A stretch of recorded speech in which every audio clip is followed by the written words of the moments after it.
이 룻기는 제가 뭐 유대에서 태어나서 자라고 살지는 않았습니다만은 룻기는 유대 백성들이 오순절날에 낭독하는 성경이라고 합니다. 그러니까 하필이면 룻기일까? 뭐 사도행전을 하든지 좀 엑사이팅한 것들을 좀 이렇게 읽으면 좋겠는데 어째 룻기를 오순절날에 읽을까 이렇게 생각을 했는데요. 개인적으로 저는 룻기를 아주 좋아합니다. 근데 조금 이해할 것 같아요. 룻기를 보면은 오순절이 뭡니까? 하나님이 우리를 인도하신다. 구원받은 백성을. 근데 룻기를 보면은요, 참 그 직설화법으로 하나님의 인도하심은 별로 없는 것처럼 보이지만 그 깊은 우리 인생에 살아가는 흥망성쇠, 희노애락, 애호욕 속에서 인생 생활 속에서 하나님이 어떻게 절묘하게 우리를 섭리하고 인도해 가는가를 볼 수 있는 가장 아주 잘 나타낸 것이 룻기입니다. 그래서 여러분이 한번 룻기를 쭉 보면 되는데요. 우리가 좀 오늘 부활절 아침에 우리가 룻기를 이렇게 쭉 보면서 우리가 부활을 세레모니나 이벤트로 해가 될 것이 아니고요. 진짜 그리스도의 죽으심과 다시 사심에 대한 증인이 되었다면은 우리의 삶이 십자가와 함께 내가 죽어야 됩니다. 또 부활과 함께 이제는 나는 죽고 그리스도가 내 안에 살아야 됩니다. 그리고 이 그리스도의 인도를 잘 받으면서 그 증거를 가지고 땅 끝까지 전달하는 증인으로 또 언약 성취의 주역으로 주님 오실 때까지 우리가 살아야 됩니다.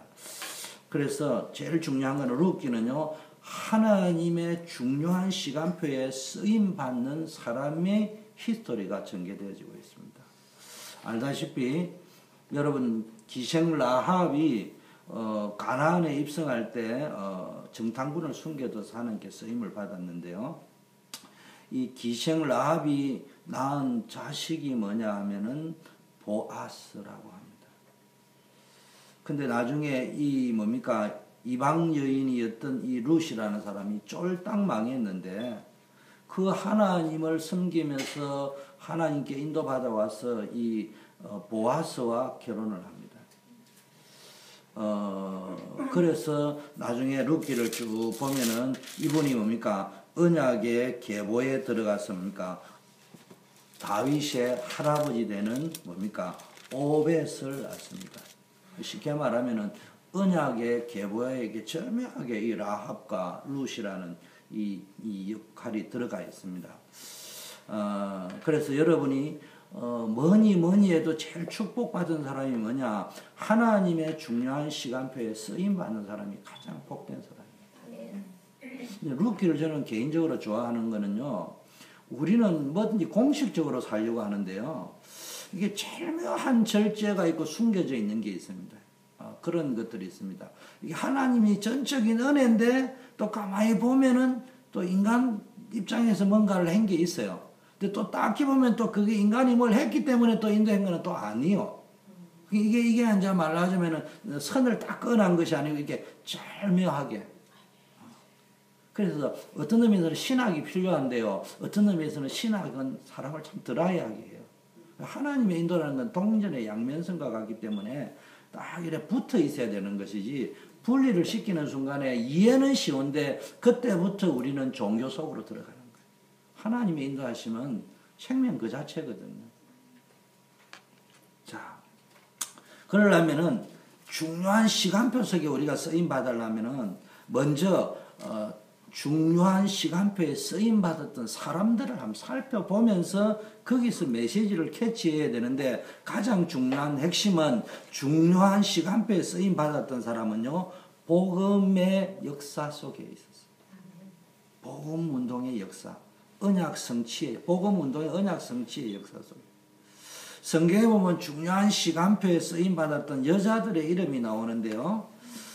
그런데 인간적인 생각, 세상과는 기준으로 볼 때는 전혀 다른 사람들입니다. 이해 안 되는 사람이고 이해 안 되는 행동을 한 사람들이었습니다. 그래서 복음의 역사를 이해하지 못하면은 절대로 룻과 같은 5명의 여자들이 성경에 대표적으로 나오는데 이해할 수가 없습니다. 여러분 마태복음 1장 1절에는요. 아브라함과 다윗의 자손 예수 그리스도이시라. 예수님이 왜 십자가에 죽으셨냐? 왜 부활하셨느냐? 왜 재림하시느냐? 여러분 어디에 있다고 생각합니까? 이 세계가 다르단 말이에요. 아브라함과 다윗의 자손 예수 그리스도이시라. 여러분 먼저 물어보고 싶습니다. 십자가와 부활이 이해가 됩니까? 이해가 된다면 여러분 천재인데 내가 볼 때 이해가 된다면은 그 자체가 이해가 안 된 거예요. 인간의 머리와 상식으로는 도무지 이해 안 되는 사건이 십자가 사건입니다. 그리고 부활 사건입니다. 그리고 십자가를 왜 달리셨느냐? 이렇게 할 적에 그 예수님의 그런 행동들이 이해가 안 되죠. 여러분 제가 토요일 날 새벽에도 말씀드렸습니다만 마귀복음의 핵심 사상이 뭡니까? 너가 만일 하나님이라면, 너가 정말 진짜 하나님의 아들이 맞다면, 네가 진짜 그리스도라면 이렇게 해봐라. 그게 마귀복음의 핵심 사상인데 마귀복음의 핵심 사상이 세상 기준, 사람 기준이라 하나님 기준이 아니에요. 똑같이 성경을 이야기했는데요. 마귀복음이 마태복음 4장에 예수님을 시험하는 마귀는 철저하게 하나님의 말씀을 사람 기준으로 이야기하는 거예요. 세상 기준으로 이야기하는 거예요. 근데 예수님은 철저하게 하나님 기준으로 말씀합니다. 자, 보세요. 하나씩. 마태복음 27장 40절에 보면요. 나름대로는 자기들의 생각이 맞고 또 스스로 논리적이고 합리적이고 그래도 좀 똑똑하다고 생각하는 사람이 군중 심리를 가지고요. 여론을 가지고요. 많은 사람의 생각을 기준으로 자기들이 모여가지고 한 말입니다. 여론이 한 말입니다. 사람들의 생각이 모아져서 하는 말입니다. 예수님이 하시는 말이나 행동이 이치에 안 맞다. 그래서 예수님을 조롱하고 모욕했습니다. 십자가에 지시기 전에. 한번 들어볼까요? 참말로 이 군중들이 하는 말이요. 인간적인 생각으로는 딱 맞는 소리를 합니다. 예수님의 말씀과 행동은 전혀 인간 기준으로 안 맞는 행동입니다. 자, 보세요. 어쩌면 우리도 속으로 이렇게 생각하고 믿고 있는지도 모릅니다. 우리도 사실은 믿는다고 하는데 우리가 왜 자꾸 시험 들고 늘 마귀복음을 따라가고 인본주의 복음을 따라가고 어떤 점에는 다른 복음을 따라가고 육신복음을 추구할 수밖에 없느냐? 우리가 속으로 이렇게 군중들이 했던 말과 똑같이 생각하고 있을지 모릅니다. 어쩌면은 우리가 그때의 역사로 돌아간다면은 목사인 저부터 시작해서 목사가 아닌 그 군중이 될 가능성이 매우 많다. 한번 볼까요? 그래서 우리는 오랫동안 믿고도 변하지 않는지 몰라요. 철저하게 자기 생각, 자기 기준으로 살아가는 이유가 여기에 있는지도 몰라요. 한번 볼까요? 성전을 헐고 사흘 만에 짓는 자야. 너가 만일 하나님의 아들이다. 이 마귀복음이 또 나옵니다. 자기를 구원하고 십자가에서 내려오라. 자기도 구원 못하는 사람이 무슨 하나님의 아들이고 그리스도냐? 맞지 않아요? 그럼 예수님의 행동이 이해가 됩니까? 나는 이 군중의 행동이 맞는 말처럼 보입니다. 하나님의 아들이 십자가에서 그것도 못 내려오느냐? 이렇게 비웃고 조롱했습니다. 여러분, 왜 우리들이 예수 믿는 사실을 떳떳하고 당당하게 밝히면서 이 복음의 내용, 예수는 그리스도라는 것을 전하지 못하는 줄 압니까? 훈련을 안 받았어요? 그렇지 않습니다. 혹시 내가 교회에서 지금 들어왔던 거 훈련이 아니고 아는 것만으로도 충분히 전도할 수 있는데 이거를 이야기하면 내 스스로 생각할 때도 이건 비웃음과 조롱거리밖에 되지 않는 논리다. 하는 생각이 들 만큼 복음이 머리로 이해가 안 되어지고요. 안 믿어졌기 때문에 그런 것이 아닌지 한번 생각해 봅니다. 두 번째는요. 마태복음 27장 41절 그 다음 구절이 뭐냐. 고상한 종교적 지식이 많고 가장 열심히 잘 믿는다고 하는 대제사장들과 서기관, 장로들이 함께 또 예수님을 희롱하면서 한 말입니다. 아까 군중과 똑같은 생각, 똑같은 기준입니다. 세상 기준, 사람 기준입니다. 저가 예수님이죠. 남은 구원하였지만 정작 자기는 구원하지도 못하고 저렇게 십자가에 매달려 있구나. 그 마귀가 뭐요? 성전에 뛰어내려봐라 했잖아요. 그 십자가에서 내려와 봐라 이 말이지. 우리의 신앙이 이러면 안 된다. 저가 이스라엘의 왕이라고 했지 않느냐? 그렇다면 지금 십자가에서 내려와 봐야 되는 거 아니냐? 왕이라면은. 그러면 우리가 믿겠노라. 이거 어디서 많이 듣던 소리 아닙니까? 어디서 많이 들었던 논리 아닙니까? 이거 어디서 많이 봤습니까? 이거 어디서 많이 들었습니까? 혹시 저와 여러분이 가장 많이 쓰던 내면의 소리 아닙니까? 내 속에서 사실은 목사니까 체면상 말을 안 했을 뿐이지 내 속 깊은 곳에서 늘 하는 이야기 아닙니까? 너는 목사입니다. 침례를 하니까 예수님이 그리스도라고 이야기하면서도 실상은 마치 이 대제사장들과 서기관과 장로들이 하는 그런 퀘스천 속에서 살고 있지 않냐 이 말이죠. 이런 논리 속에서 예수님이라는 능치 못함이 없은 게 내가 원하는 모든 것을 뚝딱 뚝딱 뚝딱 이렇게 할 수 있는 분이라. 하나님의 이런 생각하지 않고 사람의 생각만 한다. 마태복음 27장 44절요. 예수님과 함께 십자가에 못 박혔던 극악무도한 강도가 이 종교인들과 군중이 떠드는 생각과 기준을 자기 것으로 받아들입니다. 그래가 예수님을 조롱합니다. 우리를 포함해서 저를 포함해서 오늘날 수많은 사람들이 자기의 인생이요 강도 같은 인생이요 십자가에 죽게 될 만큼 비참한 인생을 살면서도요 성경 말씀보다는 세상이 하는 말을 더 쉽게 받아들이고요. 이렇게 되다 보니까 신자는 사실은 교회에 와가 있지만 복음을 우습게 알고 있습니다. 불신자는 복음을 조롱하고 있습니다. 그게 예수님을 십자가에 못 박게 한 겁니다. 이 강도가 하는 말 좀 들어보세요. 저가 하나님을 신뢰한다고 하지 않았느냐? 저가 나는 하나님의 아들이라고 하지 않았느냐? 그렇다면은 하나님이 저를 기뻐하시고 저를 구원하실 것 아니냐? 근데 십자가에서 왜 저래 당하고 있냐? 조롱하면서 뭡니까? 예수님이 지신 십자가와 자기가 진 십자가 똑같은 것인가? 그리고 조롱합니다. 근데 한편에 있는 강도가 이제 그때서야 그게 아니라고 책망하죠. 니하고 예수님하고 우리하고 예수님하고 다르다. 그래서 나를 거기로 여기달라고 합니다. 그때 예수님이 너가 지금 나번에 나와 함께 있을 것이라 했습니다. 예수님은 죄가 없는 분입니다. 인류를 대속하시기 위하여 우리 대신 십자가를 지고 죽으셨습니다. 근데 제가 왜 이야기를 하느냐? 하나님께 쓰임받았던 5명의 여인들은 언약의 역사를 알았습니다. 복음의 역사를 알았습니다. 그렇기 때문에 다른 말로 하면 언약 성취의 역사, 복음의 역사를 아는 사람은 자기 기준이 아니라 세상 기준이 아니에요. 하나님 기준, 말씀 기준으로 헌신한 사람들이었습니다. 더 정확하게 이야기하면요.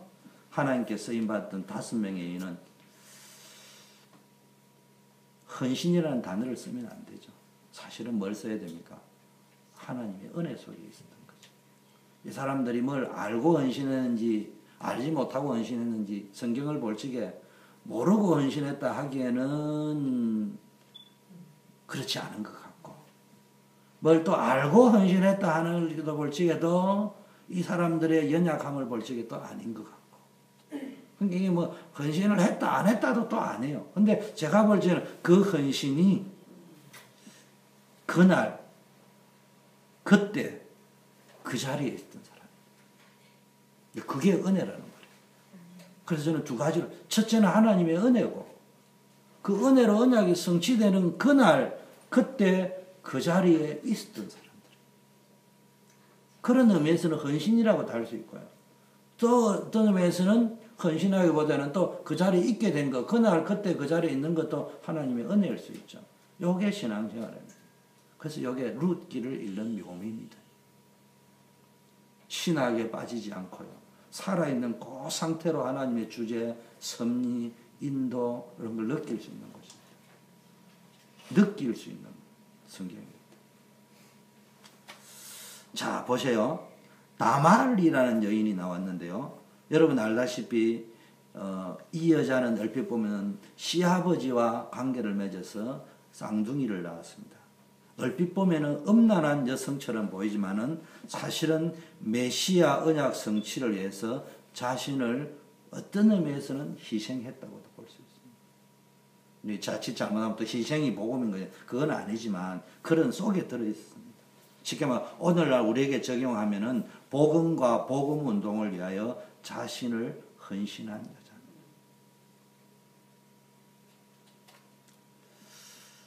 그래서 자기 기준이 아니에요. 다말도 알았을 거예요. 결코 음란한 여자가 아니거든. 성경 전체를 가지고 볼 적에. 그런데 뭐 했습니까? 자기 기준으로 볼 때 이게 안 맞는 말이죠. 세상 윤리와 잣대 기준으로 안 맞는 말이었습니다. 그런데 어떻게 모르는 사람이 언약이 뭔가를 모르는 사람이 볼 적에는 이 다말이 굉장한 공격적인 행동을 한 것처럼 보이지만 사실은요 시 언약의 비밀을 가지고 있습니다. 거기에 대해서 당당했던 겁니다. 그리고 사실은 그 당시에 유대에는 시 언약의 비밀이 있었거든요. 그렇기 때문에 다말이 한 행동은 가장 언약적인 용기 있는 결단과 행동입니다. 두 번째요. 라합이라는 인물을 보면요. 여러분 알다시피 정탐꾼을 숨겨줬습니다. 생명은 걸었습니다. 그런데요. 이 라합이 뭡니까? 왜 여자의 반열에 들어갔냐? 400년 만에 복음 회복하는 일에 쓰임받은 거예요. 단순히 스파이 한 명 숨겨줬는데. 이것도 자기가 한 건 아니죠. 사실은 자기가 뭘 알고 했겠습니까만은 모르고 했다고는 하기는 좀 그렇고 그렇다고 뭘 알고 한 것도 어떤 의미에서는 막 신학자 나름대로는 뭐 했다 안 했다 제가 볼 적에는 성경이 명확하게 이야기를 안 하니까 그러나 이제 우리의 신앙을 볼 적에는요 그 스파이 하나 숨겨줬는데 그리고 그게 나중에 결혼을 살모은가 했는데 뭐 했습니까? 보아스를 낳았다. 그 성전 두 기둥 이름이 보아스와 야긴이잖아요. 그만큼. 자, 근데 제가 왜 이 이야기를 하냐? 광야에서요, 그 수많은 체험을 하고도 안 믿어졌던 사람들이 이스라엘 백성인데요. 이방의 기생천한 여자가 광야에서 일어났던 소문만 듣고도 여호와 하나님이 상천하지 하나님이라고. 이 하나님이 유일하신 하나님이라고. 나는 이 하나님의 백성이 되고 싶다고. 나를 구원해달라고. 도대체요. 수많은 기적과 이적을 체험하고도 자기 입으로 하나님은 살아있다고 고백해놓고도요. 돌았으면 원망불평하는데 어찌하여 이 이방의 여인은 이스라엘 백성이 사람 취급 안 하는 이방의 여성은 신분도 천한 이 여성은 소문만 듣고도 언약의 백성이 되기를 원했는 거예요. 그런데요, 이 라합이요, 400년 만에 가나안 땅에 복음이 회복. 노예에서 풀려나고 나서 430년, 450년 만에 지금 들어갑니다. 이런 하나님의 계획이 이루어지는 놀라운 역사에 쓰임을 받는 헌신을 했습니다. 사실은 큰 거는 아니었어요. 작은 거였습니다. 비록 기생이었지만요. 하나님이 귀중하게 했었습니다. 왜? 그날 그때 그 자리에 있었다. 자, 마리아를 봅시다. 그래, 그나마 조금 내가 볼 때는요, 이해되는 사람을 먼저 보겠습니다. 내가 이걸 보면서요, 내 자신이 지금 이해되는 사람을 찾으려고 하는 게 벌써 복음이 아니고 율법입니다. 사실은. 그렇잖아요. 이거를 우리가 이해되는 헌신을 해서 된 건 아니에요. 그럼 우리의 모습 속에서는 그래도 그때 그 자리에 있어야지 없으면 안 되는 거예요. 아무리 복음이라도 하나님의 은혜라고 하지만 없는 데는 안 되는 거예요, 사실은. 라합이 스파이를 섬겨준 건 아주 작은 일입니다. 다말이 아이를 가진 것은 어떤 의미에서는 세상으로 볼 때는 이해 안 되는 행동일 수 있습니다. 그러나 이건 용기가 필요한 거였습니다. 마리아도 보세요. 주의 계집종이오니 하나님의 말씀대로 이루어지다. 그게요, 자기도 압니다. 이게 아무리 자기는 하나님과 일대를 만나가지고 하나님의 성령의 역사 속에서 잉태를 했다 하더라도 누가 믿어주겠냐 이 말이에요.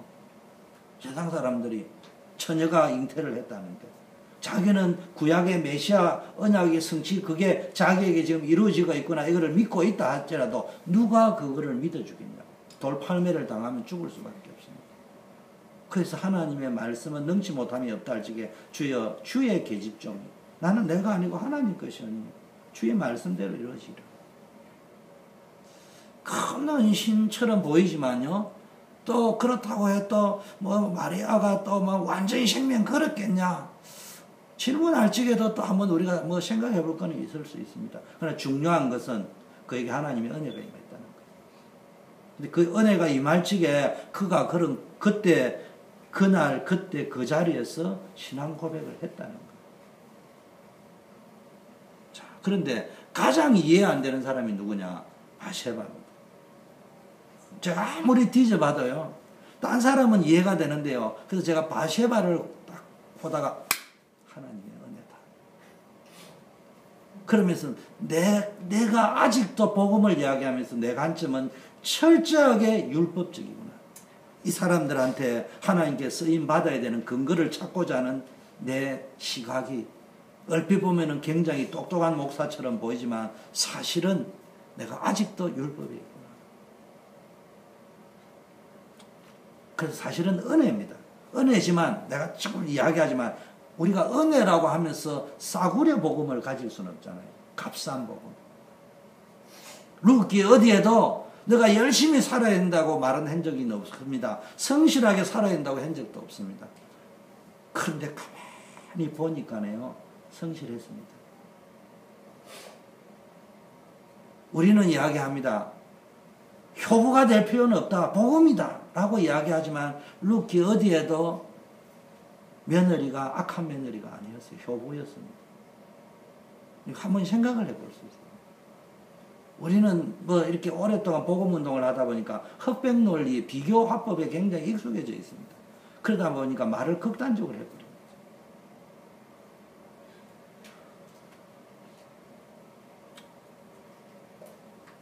그러다 보면 우리 랩런들이 그 말을 들이 소화가 안 된다.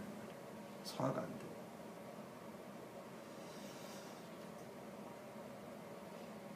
자, 보세요. 바세바는요, 조금 진짜 도무지 이해가 안 되지만요, 이게 전적인 은혜지만요, 우리 모두에게 바세바와 같은 범죄 가능성을 다 가지고 있습니다, 우리 모두는. 그러나 그녀는요, 회개를 통해서 자신이 범한 과오를 미래의 길잡이로 삼고 언약적인 삶을 살았습니다. 무슨 근거로 그렇게 말씀하십니까? 증거가 있습니까? 잠언 31장 1절을 보면요. 30장까지의 잠언과 이런 것들은요. 거의 다가 남자들 내지 아버지입니다. 아버지가 아들에게 준 교훈들 이런 겁니다. 그런데 예외적으로 어머니가 아들에게 준 교훈이 딱 한 장 전체가 나와 있습니다. 이때 보면요. 르무엘 왕의 말씀한 바 곧 그 어머니가 그를 훈계한 잠언이라 이렇게 기록했는데요. 많은 주석가들은 르무엘이라는 것은 남북을 합쳐도 이런 왕 이름이 없어요. 도대체 누구냐? 그래서 첫째 1유력자 솔로몬, 2유력자 히스기야 이렇게 이야기합니다. 그러나 모든 사람이 확률상 전체 정황상 솔로몬일 가능성이 가장 높다.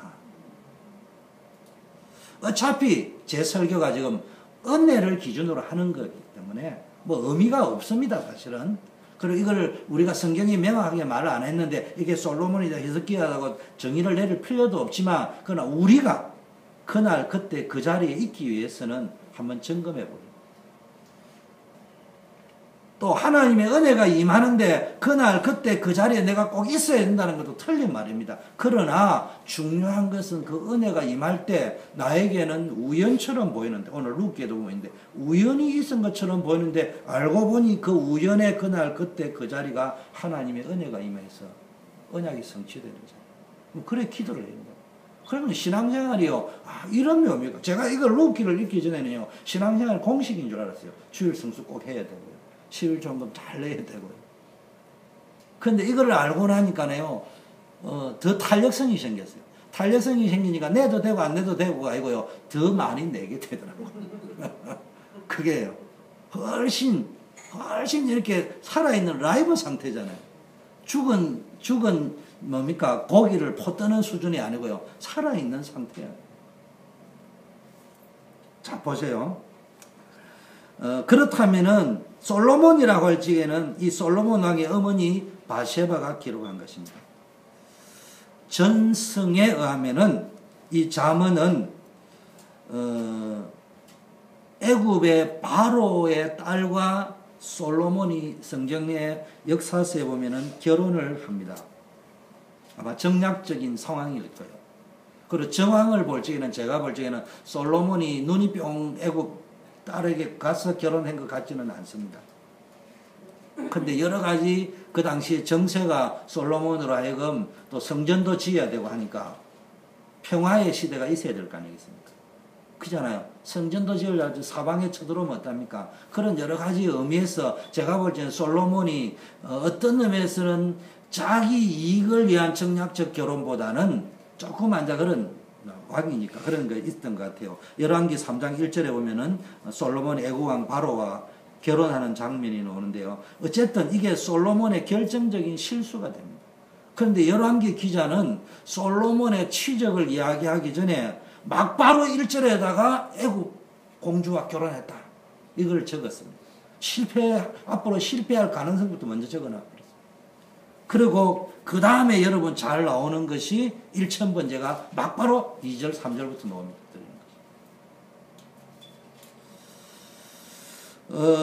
그런데 잠언 31장은 결혼을 교훈하고 있습니다. 고운 것도 거짓되고 아름다운 것도 헛되나 오직 여호와를 경외하는 것이 아름다운 것이다. 여자는 칭찬받는 것이다. 그래서 이 전승에 하면 이 잠언은 이게 솔로몬에게 그 결혼을 반대한 바세바. 그래서 이걸 지었다고 해요. 그래서 솔로몬이 정략적인 차원에서 그럼에도 결혼을 감행하는 큰 실수를 저지르지만은 그는 열왕기 3장 4절부터 바로 나오는 1000번제를 드리고요. 두 번째 나오는 게 바로 그 유명한 솔로몬의 재판이 나옵니다. 그런데 31장에 잠언 31장에 보니까 연약하고 가난하고 비천한 자의 재판을 어떻게 해야 되는지 이런 것들이 쭉 나옵니다. 이런 것을 볼 적에 솔로몬의 신앙에 영향을 준 사람은 분명히 바세바일 가능성이 높습니다. 그래서 바세바를 통해 얻어야 될 가장 중요한 언약은 말로 하자면 여러분의 가정에 문제가 오고 어려움이 올 수 있습니다. 심지어는 이렇게 이혼도 할 수 있습니다. 자기 잘못이든 어떤 상황이든. 그런데 거기에는 반성이 있어야 되겠죠. 해결을 해라는 말도 있겠지만 해결할 게 있으면 해결도 해야 되지만 진단을 해봐야 돼요. 왜 그런 일이 벌어졌는지. 그러나 더 중요한 것은 그것보다 더 중요한 것은 언약의 복음이 제대로 바세바를 통해서 솔로몬에게 전달되듯이 정말로 후대와 가문에 전달되느냐. 어쩌면 그런 아픔이 있기 때문에 언약을 더 정확하게 전달할 한이 생길 수 있습니다. 거기에 쓰임받았던 여자가 바세바였습니다. 자, 오늘은 룻입니다. 룻은 여러분 잘 알아요. 이방년인데 룻은 다윗의 할머니가 되는 복을 받았습니다. 근데 오늘 보세요.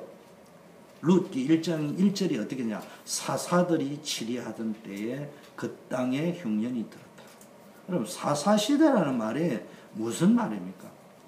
또 복음이 없어졌습니다. 그래서 이스라엘 땅이 망하게 된 겁니다. 그래서 나오미와 그 신랑이 모압 땅으로 이사를 갔단 말이에요. 그런데 거기 가서 다 죽어버리고 여자들만 남았는데 이때 가나안 땅에 와서 뭡니까? 이 여자들만 남아있는데 이때 이 이방 모압 여자가 가나안 땅으로 와서 그 시어머니를 끝까지 모신 사람이 룻입니다. 이게 룻입니다. 그래서 5명의 여자의 공통점은요, 언약 성취의 역사가 진행되는 흐름, 아까 그날, 그때, 그 자리에 있는 복, 있는 은혜. 여러분이 잘 알아야 됩니다. 내가 우연히 지나가단데, 그게 언약 성취가 있는 자리에 갔다. 이 보통 복 있는 사람이 아니에요. 쭉 그래갖고 열심히 했는데, 그날 하나님의 언약이 성취되는 그날, 그때, 그 자리에는 나는 없었어. 이 보통 억울한 게 아니에요. 그래서 저는 청년 때부터 늘 기도하던 게 있습니다. 하나님 내 모습 알잖아요. 내가 아무리 열심히 한다도 3,000보 빼볼 가능성이 너무 높습니다. 내가 혹시 3,000보로 빠지더라도 하나님의 은혜가 임하는 그 자리에는 내가 거기에 있는 복을 좀 주십시오. 그게 신앙생활의 복입니다.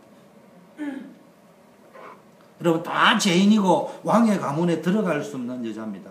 그럼에도 그들이 쓰임받은 것은 그들이 잘나서가 아니고요. 전적인 하나님의 은혜와 섭리 속에 언약 성취 역사에 쓰임받았습니다. 그리고 여러분 기도해야 됩니다. 늘 기도해야 될 것은 은혜 안에 머무르기로. 아멘. 그러나 그 은혜는 값싼 공짜가 아닙니다. 값싼 공짜가 아니고요. 다른 방법으로는 그것이 되지 않기 때문에 값 비싼 고귀한 은혜를 우리에게 주신 것입니다. 십자가의 구원은 값싼 싸구려의 은혜와 선물이 아니고요. 정말로 세상 우주를 다 바꾸도 할 수 없는 것이기 때문에 여러분의 목숨을 다 내도 할 수 없는 것입니다. 그 고귀한 가장 값짓는 보배로운 그런 은혜입니다. 그리고 두 번째는요. 그들이 100% 진짜 다 알고 그 흐름 속에 들어갔을까라고 한번 질문을 해볼 때 그건 아무도 모릅니다. 또 한편 어쩌면 우연의 일치일지도 모릅니다. 그러나 사람 편에서는 우연이지만 하나님 편에서는 필연이 된 것이에요. 이게 신앙생활의 묘미입니다. 그런데 그걸 가장 잘 설명해놔 느낄 수 있는 것이 뭐냐? 룻기입니다. 바울 서신은 정의를 내려주는 곳이라고 한다면은 룻기는 느낄 수 있어요. 느낄 수 있어요. 단정 지을 수는 없지만 느낄 수 있어요. 그래서 저는 늘 그냥 소설에서는 성경 아닌 거에서는 커바디스를 좋아 많이 했고요. 철로 역정 커바디스를 좋아했고 나 이제 좋아하는 거는 룻기를 좋아합니다. 읽어보면요 뭐가 있어요. 여러 가지가. 사람 편에서는요 분명히 우연인데 하나님 편에서는 그리고 그 언약이 성취되는 시점에서는 결코 우연이 아니고 하나님의 절대적인 필연 속에 인도된 겁니다. 제가 왜 이 표현을 쓰느냐? 우연이 되는 건 없어요. 그런데 여러분 우연이라 하더라도 내가 하나님의 언약의 방향을 맞추어 살아갈 적에는 실수까지도 우연이 되어서 하나님 역사하시는 거예요. 근데 그냥 언약과 방향이 안 맞고 흐름을 놓친 상태에서 우연은 역시 불신자가 말하는 우연일 뿐이요. 우리의 우연은 불신자가 말하는 우연이 아니에요. 언약의 방향을 맞춰야죠. 그래서 역사는 우연 속에서 일어납니다. 맞아요. 역사는 항상 우연이 일어나는 겁니다. 그런데 불신자가 말하는 우연과 언약 잡은 우리가 말하는 우연은 다릅니다. 룻이 하나도 언약 방치한 적이 없습니다. 늘 성실했습니다. 그의 성품과 인격이 고상했다 말았다 이런 수준을 떠나서 늘 기본을 깔고 들어갑니다. 신앙이라는 건 이래야 되는 겁니다. 복음이라고 해가지고 이게 비교합법을 쓰다 보니까 개판 5분 전에도 돼. 책 안 읽어도 돼. 그 복음을 강조하려다 보니까 그런 말이 되는데 그 말을 얼마나 알아듣겠냐 이 말이에요. 그래서 우리 초대교회 성도들만큼은 제가 다락방을 안 하면 여러분 교회 떠나세요.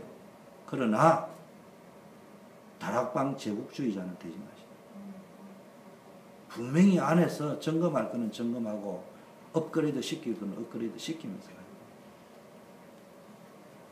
자, 100% 복음의 역사를 알고 들어갔냐 아니면 우연이냐 이런 많은 궁금증이 있겠지만 분명한 것 한 가지가 있습니다. 그들이 그 순간만큼은 그날 그때 그 시간만큼은 분명히 언약 속에 있었다는 것만큼은 분명합니다.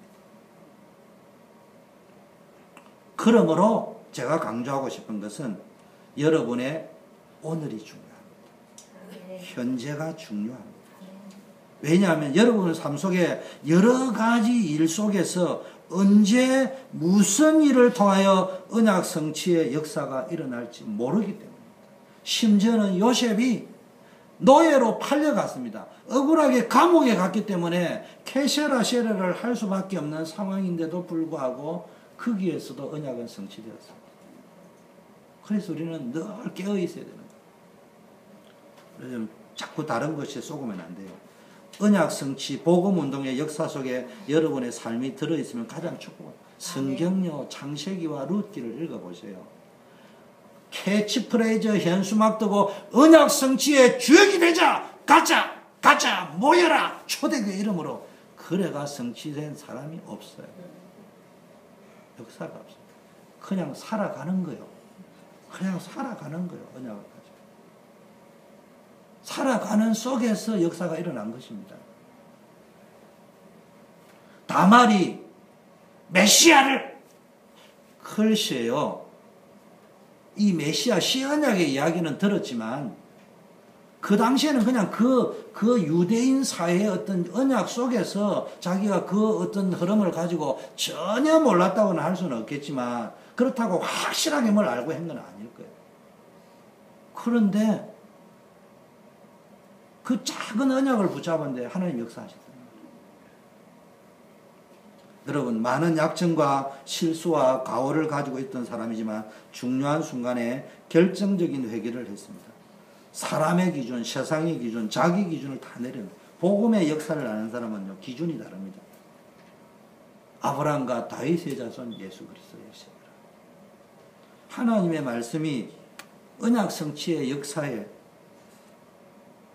정말로 하나님 말씀 성취되고 언약이 성취되는 역사에 여러분 헌신해라. 어떤 의미에서 헌신을 했는지 안 했는지 잘 모르겠어요. 근데 헌신하려고 했습니다. 조금 했습니다. 근데 조금이고 많고 이제 그러나 그 진심은 100이었어요. 순도 100%. 그게 역사였다. 내 진심은 순도 100%였습니다. 우리는요 한번 점검해야 됩니다. 헌신의 열정은 100인데 순도는 혹시 불순물이 너무 많이 섞여 있는 건 아닙니까? 하나님 그걸 원하지 않습니다. 내가 조금 헌신할 수밖에 없는 연약한 인간의 한계와 제약을 갖고 있지만 순도만큼은 100이 되기로. 두 번째는요.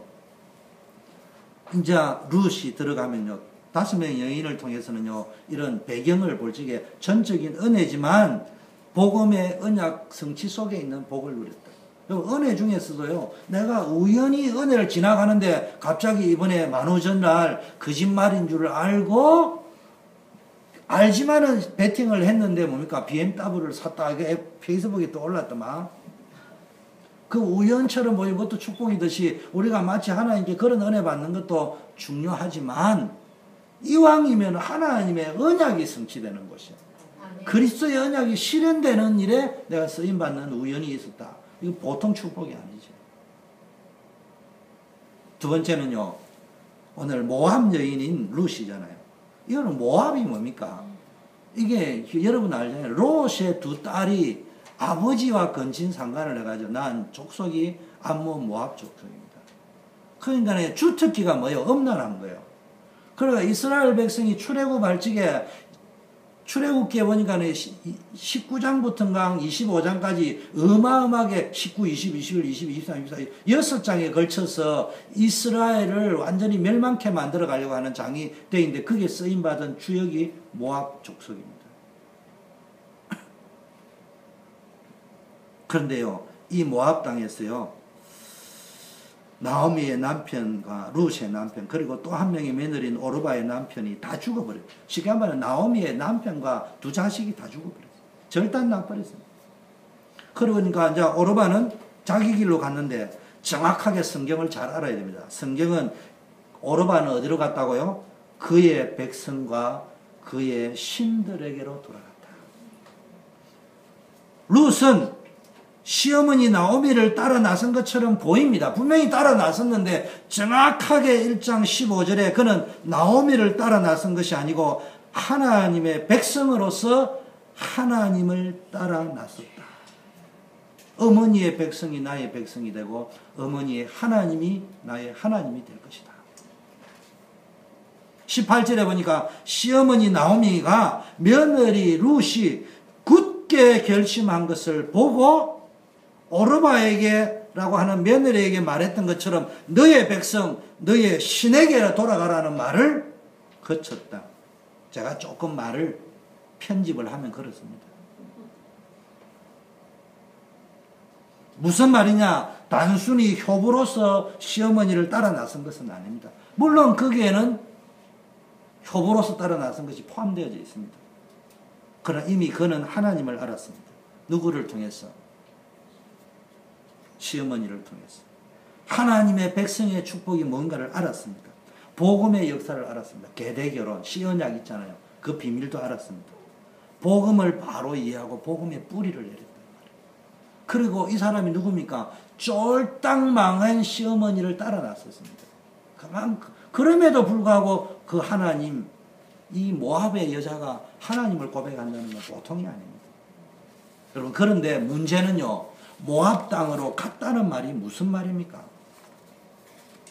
여러분, 모압 땅으로 갔다는 말이 무슨 말이에요? 복음 놓쳤습니다. 지금 사사들이 치리하던 때가 뭐예요? 또 다시 주로 자기의 소견에 옳은 대로 행하였더라. 이런 시절입니다. 한마디로 늘 복음 놓쳤습니다. 그런데 이 사사들이 치리하던 때면 여러분 잘 보세요. 나중에 이 룻하고 누구하고 결혼해요? 보아스하고 결혼하죠. 보아스의 엄마가 누구라고요? 라합이죠. 그러면 라합이 언제 사람이요?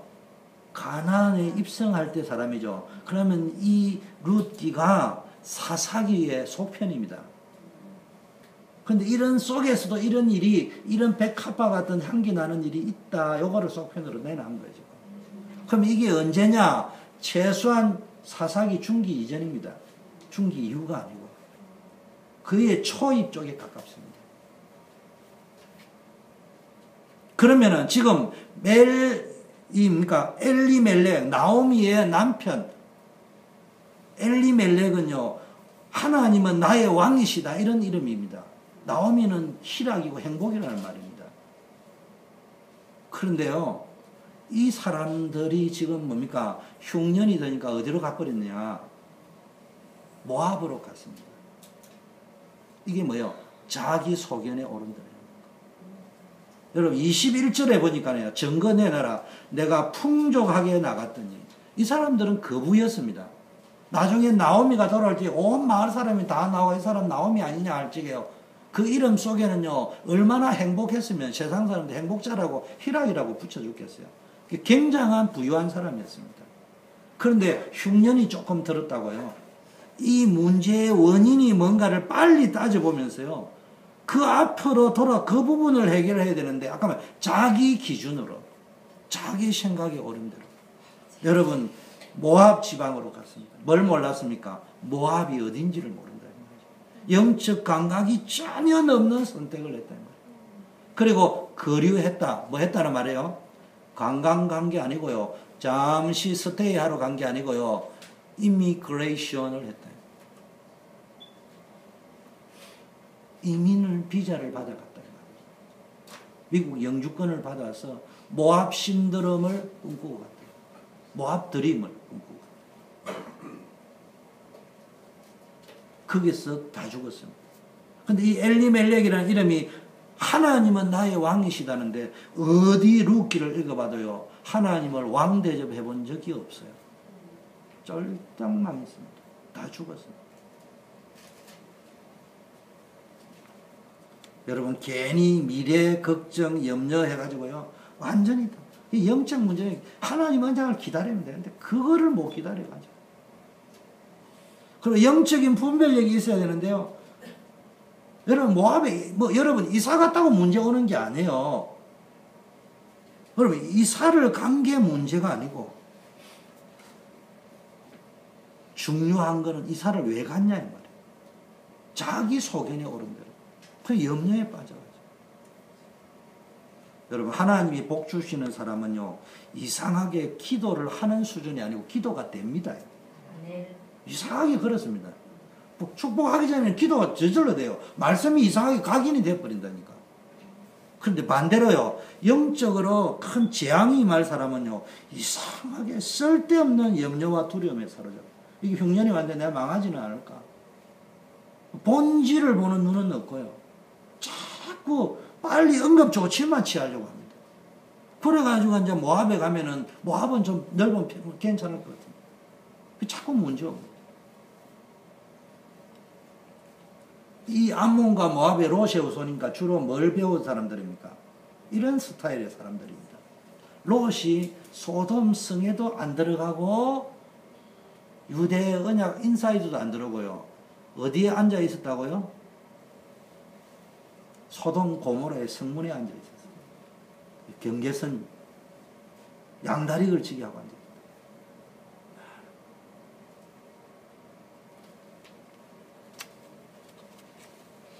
여러분 어쨌든요 그런데 이 룻은요 모압 여자이지만 구원을 받았습니다.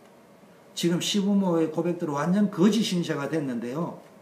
그러면요 이제 다 이러니까 어디를 가야 될 거 아닙니까? 근데 오르발은 원래 자기 길로 갔습니다. 하나님 없는 이방 백성 이방 신을 따라갔는데요. 룻은 구원의 길 하나님의 백성의 길 나의 하나님이 되는 하나님이 나의 하나님이 되는 길을 선택했습니다. 이 두 번째 복음 이해입니다. 복음의 뿌리를 내리기 위해서는 첫째 복음의 역사가 전체가 어떻게 돌아가는지 알아야 돼요. 흐름을. 두 번째는 개인적인 복음이 이해가 돼야지.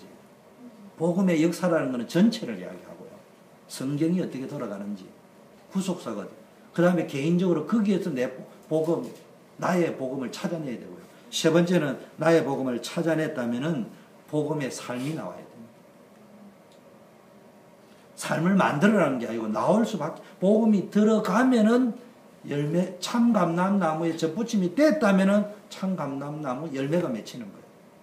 아무리 내가 돌감람나무라 해도 참감람나무에 젖붙임을 했는데 돌감람나무가 맺혀졌다면은 내가 지금 뿌리가 돌감람나무에 젖붙여져 있는 거예요. 그럼 보나 마나요. 이제부터 복음의 삶을 살기 시작하면 복음의 뿌리가 내려지는데요. 시어머니 나오미 앞에서 진정한 신앙 고백을 했습니다. 쫄딱 망한 시어머니에게 무엇을 기대하고 한 고백이 아니고요. 그냥 내가 하나님의 백성으로 살고 싶다. 그 어머니가 믿는 하나님의 백성으로 내가 살고 유력한 재벌을 보아스를 일찍 만나서 했다면 의도적일 수도 있는데 그리고 이 여자 나중에 보아스를 만날 적에도요 자기가 한 말은 하나도 없어요. 시어머니가 시키는 대로 어머니의 시키는 대로 말씀대로 내가 다 해요. 하나님 나의 하나님이 되시고 어머니의 나라 어머니의 백성이 나의 백성이 되고 어머니의 나라가 나의 나라 하나님 나라입니다. 하나님이란 우리 그리스도 축복 어머니께서 죽으시는 곳에 나도 죽고 거기 묻힐 것이고 쉽게 말하면 내가 죽는 이후에 어머니를 떠나면 여호와께서 내게 벌을 내리신다. 쉽게 말하면 어머니와 모든 것을 함께 하겠다. 어머니가 가진 모든 것이 나의 모든 것이다. 어머니의 축복이 나의 축복이다. 이걸 확신했습니다. 그래서 룻은요 시어머니 나오미와 함께 베들레헴으로 옵니다. 근데 이때 뭐 듣고 옵니까? 보리 추수를 시작할 때 옵니다. 여러분 언제나요 중요한 결정을 할 때요 타이밍이 딱 우연히 맞는 거예요. 신앙생활이 지금 되고 있는 거예요. 아무리 기도를 많이 타이밍이 안 맞다 빨리 점검해야 돼요. 내가 뭘 놓치고 있는 것이 지식에 빠져있는지 이론에 빠져있는데 내 스테이터스 점검해야 됩니다. 그들을 도착한 베들레헴은 하나님이 선택한 언약의 땅입니다. 언약의 땅으로 돌아왔습니다. 가나안 땅은요, 이제 와서 뭡니까? 룻은요, 언약 성취, 언약 성취, 이렇게 한 게 아니고요. 그냥 시어머니를 복양했어요. 자기 위치가 그랬으니까.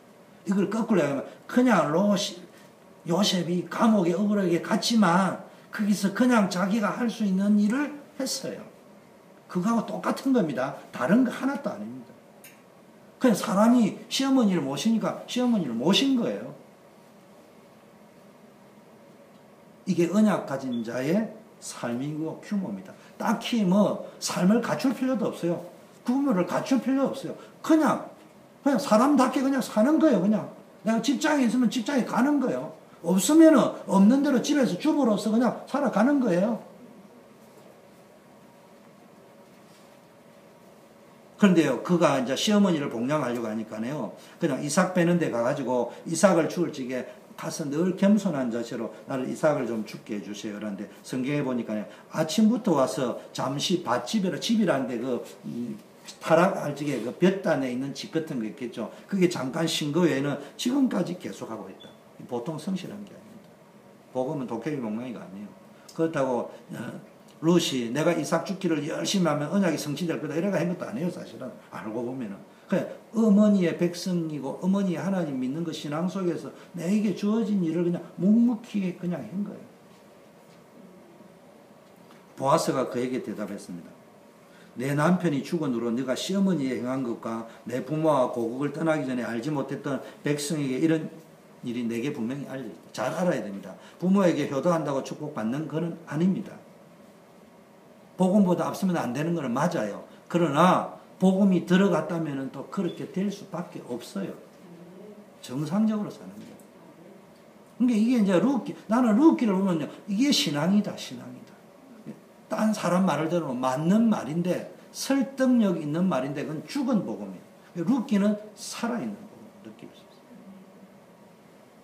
근데 룻기를 가지고 쪼가리를 내면 이미 그거는 내 자신이 벌써 틀린 거예요, 사실은.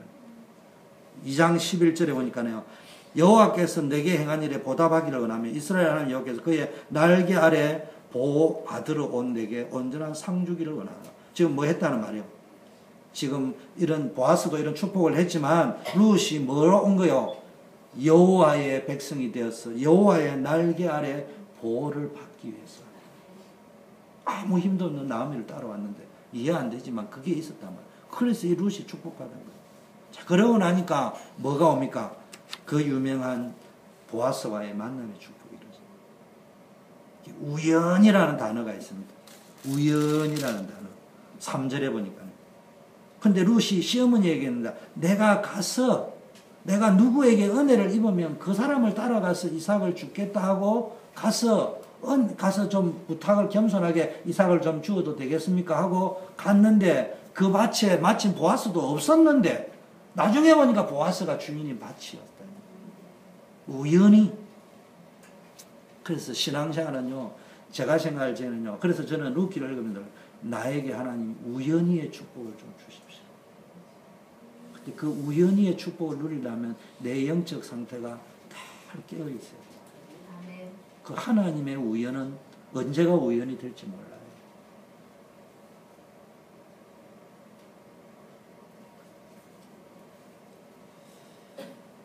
그런데 나중에 보니까 이 사람이 누구요? 자기 기업을 물을 자예요. 계대결혼을, 시언약을 물을 자라요. 여러분, 복음의 뿌리 내려버리면요, 여러분이 진짜 복음의 역사를 알고 복음이 이해되고 복음적인 삶이 되어져 뿌리를 내려버려요. 그 정도 뿌리가 각인되어 버리면요, 중요한 만남의 축, 우연히가 필연이 되는 응답이 오는 거예요. 그때부터는. 뭔 말인지 알아요? 오늘 메시지의 핵심이 뭐냐? 여러분이 복음의 역사 흐름을 진짜 알고 여러분이 진짜 복음이 이해되고 복음적인 삶이 될 만큼 복음의 뿌리를 내려버리면은 우연히가 필연이 되는 거예요. 그런 일들이 일어난다니까. 그걸 보고 우리는 만남의 축복인데 그걸 다른 말로 하면 우연의 축복이라는 거예요. 우연의 축복. 우연히의 축복입니다.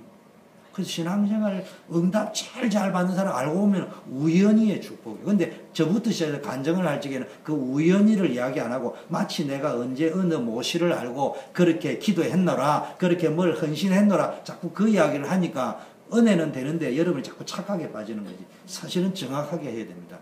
우연이었습니다. 내가 우연히 헌금 좀 했는데, 우연히 봉사 좀 했는데, 우연히 뭘 했는데, 난 그걸 모르고 그냥 감사해서 우연히 좀 했는데, 그게 하나님 입장에서 필연이 돼서 내게 들어왔다. 그걸 다른 말로 하면 우연히가 필연이 됐다. 그걸 보고 전적인 하나님의 은혜다. 아멘.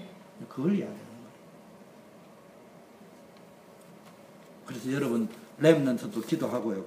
산업인들도 기도해야 됩니다. 불신자가 말하는 우연이 있습니다. 이런 인생을 살면 안 돼요. 규모도 없고. 그러나 언약 잡은 자에게는요, 우연처럼 보이지만 하나님이 주관하시는 필연적인 예비된 축복이 따로 있습니다.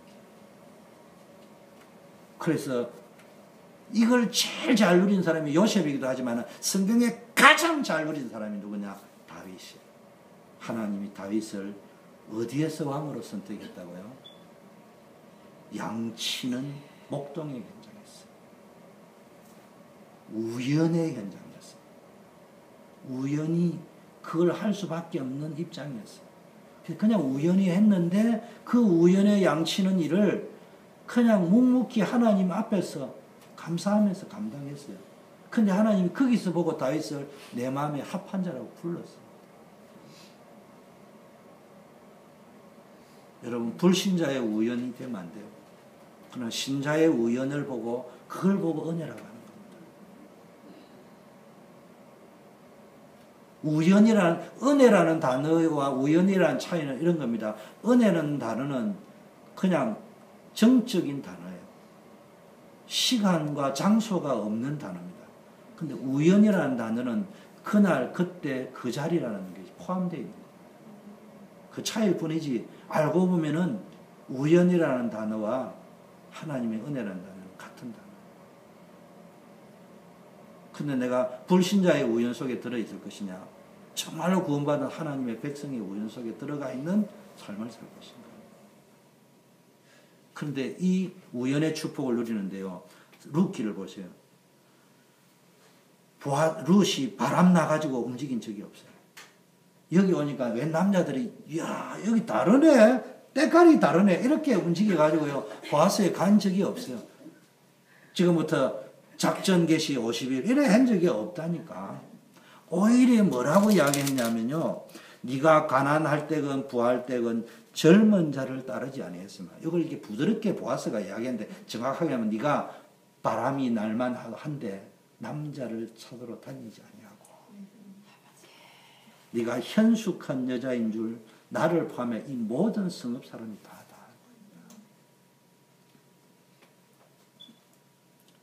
현숙해라 이런 말이 아닙니다. 또 그냥 사는 거예요.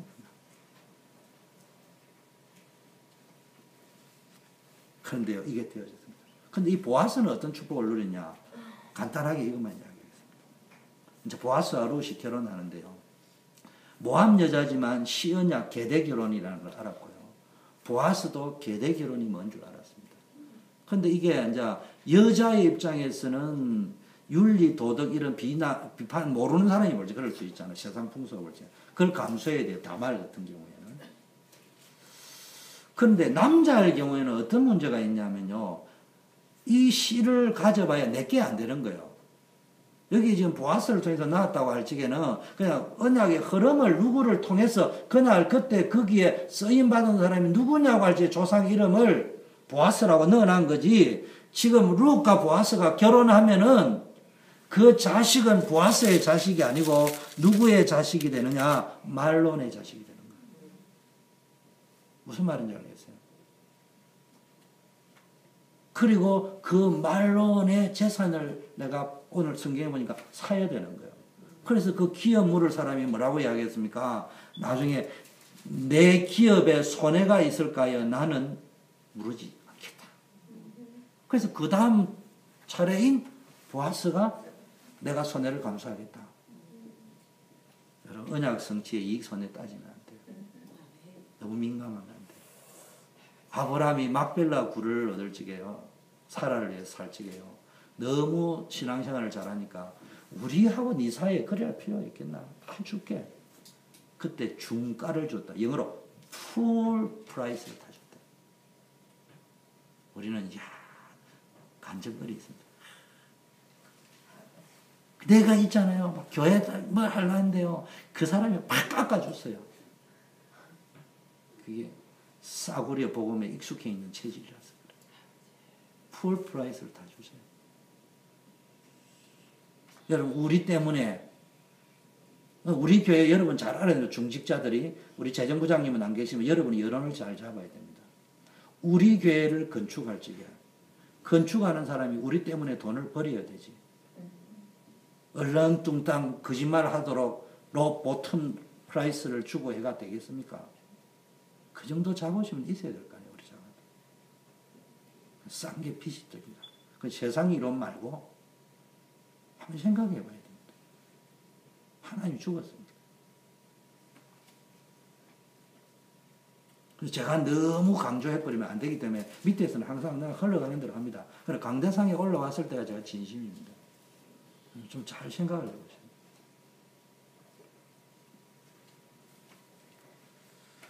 그래서 나중에 이분들이 언약 성취 속에서 여러분 알다시피 예수님의 족보, 아브라함과 다윗의 자손, 예수 그리스도의 세계 속에 들어가는 축복을 누렸습니다. 그래서 여러분 복음 흐름, 복음 이해, 복음 삶, 복음적인 우연 축복. 그게 언제요? 복음의 뿌리를 내립니다. 여러분 이게 되어져 버리면요 모든 게 발판이 됩니다. 이런 축복이 여러분에게 누려지기를 바라겠고 이 부활의 영광이 있는 부활절 찬양하고 부활 세레모니하고 그래가지고 허공을 치는 허전하게 살지 말고 루처럼요 살아있는 삶 인도받는 축복이 여러분에게 있기를 축원합니다. 하나님 아버지 감사합니다. 오늘 부활절 아침에 우리가 다시 한번 부활의 영광도 있지만 십자가 이후에 고난 이후의 영광이 있고 십자가 이후의 부활이 있고 또 우리가 이 그리스도의 십자가의 죽으심과 부활하심을 주님 오시는 그날까지 전하는 것이 우리의 사명인 줄 믿습니다.